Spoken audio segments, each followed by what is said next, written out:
నేల విడిచి సాము చేశారు. నేల విడిచి సాము చేశారు పూర్తిగా. అంటే స్థానిక అంశాలని పూర్తిగా పక్కన పెట్టి జాతీయ అంతర్జాతీయ అంశాలు ఎత్తుకోవడం ద్వారా బంగ్లాదేశ్లో హిందువుల మీద దమనకాండ, లేకపోతే గోద్రా అల్లర్లు జనం మర్చిపోయారు. లేదా ఆ గాయాలు మీద ఇప్పుడే పైన పెరిఫెరల్ ఆయింట్మెంట్ రాసుకొని నెమ్మదిగా ఫిజికల్ వూండ్స్ని నుంచి బయటపడుతున్నారు. ఇవాళ మళ్ళీ ప్రస్తావన చేయాల్సిన సందర్భం ఎందుకు వచ్చిందంటారు మీరు? ఏం లేదు, ఆయన అవన్నీ చెప్పదలుచుకున్నాడు.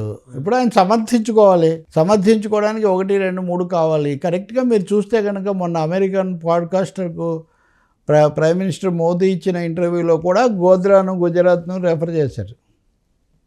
ఇది ఏమీ యాదృచ్ఛికం కాదు. ఎన్డీఏ అనేది మరొకసారి పెద్ద స్థాయిలో, జాతీయ స్థాయిలోనూ, అలాగే మీరు తమిళనాడు ఎన్నికలు వచ్చే సంవత్సరం రాబోతాయి, కేరళ ఎన్నికలు కూడా వస్తాయి, బెంగాల్ ఎన్నికలు కూడా వస్తాయి. అంటే బీజేపీకి చాలా సవాల్గా ఉండే, ఏమీ లేని చోట బెంగాల్లో ఎదిగింది కదా బీజేపీ, ఇక్కడ ఎదిగే అవకాశాలు లేవంటారు. బెంగాల్లో సిపిఎం దెబ్బతింది. ఇప్పుడు సిపిఎం అనేది మొన్న ప్రకాష్ కరాత్ అది కూడా చెప్పాడు కదా, మేము దెబ్బతిన్నాం. ఎందుకంటే కేరళ, బెంగాల్, త్రిపుర మాకు 2 పెద్ద రాష్ట్రాలు, 2 మూల స్తంభాలుగా ఉన్నవి ఒక్కసారిగా ఓడిపోవటం వల్ల అని.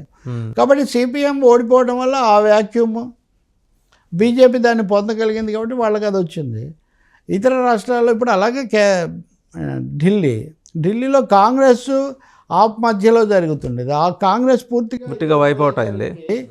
బీజేపీ దాన్ని పూర్తిగా తెచ్చుకోగలిగింది. అందువల్ల సో సౌత్లో ఆ పరిస్థితి లేదంటారు. సౌత్లో ఆ పరిస్థితి బీజేపీ ఒక్క కర్ణాటక, అది కూడా కలిసి మైనారిటీగా తప్ప పూర్తి బలం బీజేపీకి లేదు. అది చాలా స్పష్టం.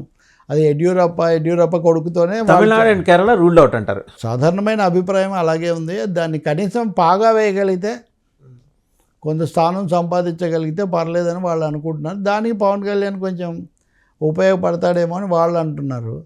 కానీ తెలంగాణలోనే ప్రభావం చూపించని పవన్ కళ్యాణ్ కేరళలో, తమిళనాడులో ఏం చూపిస్తారు? అందులో ఇలాంటి రివర్స్ ఇది తీసుకున్న తర్వాత వాళ్ళు ఎక్కడ యాక్సెప్ట్ చేస్తారు?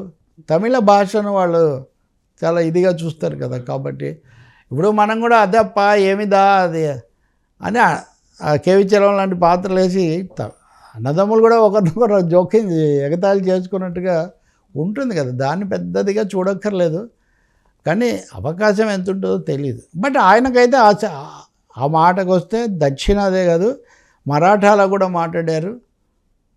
మహారాష్ట్రలో కూడా 100% స్ట్రైక్ రేట్ నాదేనా ఆయన చెప్తున్నారు. ఇంగ్లీష్ మీడియాలో కూడా స్టోరీస్ ఇచ్చారు. ఆయన ప్రచారం చేసే చోటంతా 100% స్ట్రైక్ రేట్ అని. కానీ ఇక్కడ 100% స్ట్రైక్ రేటుకు 100% స్ట్రైక్ రేట్తో జవాబు చెప్పాలంటే లోక్సభ ఎన్నికల్లో 39 స్థానాలు డిఎంకే కూటమికే వచ్చాయి. సో వాళ్ళు ఇప్పటికే 100% స్ట్రైక్ రేట్తోనే ఉన్నారు అక్కడ. వీళ్ళకి అన్నాడీఎంకే కానీ బీజేపీకి కానీ అక్కడ ఏమీ లేదు. కాబట్టి చాలా కష్టమైన విషయం. ఇంకోటి మీతో సహా నేను అనుకుంటాను, ఎక్కువ మంది దక్షిణ భారతానికి ఈ విషయంలో అన్యాయం జరుగుతుంది, మరింత కృషి జరగలేదు అంటున్నప్పుడు దాని మీద సానుకూలమైన విధానం తీసుకునే బదులు ఇలా మాట్లాడడం తప్పు అని ఇట్నుంచి పోతున్నాడు ఆయన.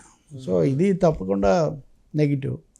ఇంకా మూడోది ఆంధ్రప్రదేశ్కి సంబంధించి ప్రత్యేక హోదాన, విశాఖ ఉక్కు, అమరావతి